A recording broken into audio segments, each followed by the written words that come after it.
So a balanced equation for sodium bicarbonate and citric acid reacting shows a 3-to-1 ratio between sodium bicarbonate and citric acid. So in this problem, you have 1 gram of each of these reactants are mixed together.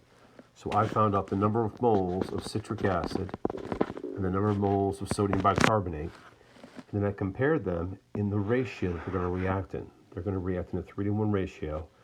So I said, if they react in a 3-to-1 ratio and you have 0.012 moles of sodium bicarbonate, how many moles of citric acid would be required to react with it?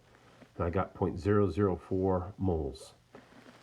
If you compare the number of moles that you need to react and the number of moles that you have available, there's more available. So citric acid is in excess, sodium bicarbonate is limited. And to find out how much is in excess, you can just look at 0.004 moles is how much should react, 0.0052 moles is how much is available. The difference is pretty much how many moles are unreacted.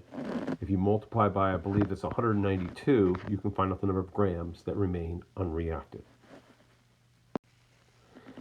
If you look at the amount of sodium bicarbonate that reacts and the amount of CO2 that should form, I believe that they're in a 3-to-3 ratio. So that means for every 1 mole that reacts for sodium bicarbonate, 1 mole of CO2 should form. So in our problem, we have about 0.012 moles of sodium bicarbonate reacting. So you should make 0.012 moles of CO2, which, since the molar mass is about 44, that should be about 0.53 grams of CO2 formed.